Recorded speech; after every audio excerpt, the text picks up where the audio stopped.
So ayan guys, pupunta nga pala kami ni Mrs. sa Terminal 21. Maghanap lang naman pala kami dito ng mapagkainan kasi balak namin kumain muna bago umuwi para pagdating sa bahay magpapahinga na lang.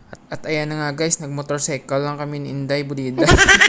At ayan na, papasok na kami dito. Dito nga pala yung daanan papasok sa kabilang mundo.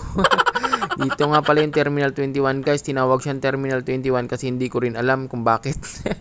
Kasi may eroplano nga pala sa gitna, oh.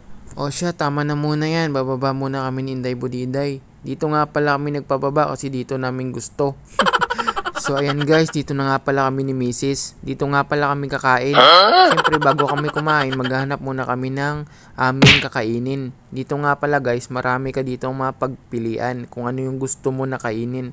Yung wala lang dito is Jollibee. Kaya pagtiis ka na lang muna kung gusto mong Jollibee, di uwi ka na muna ng Pilipinas para kumain ng Jollibee. Kung hindi Jollibee, Jubilee.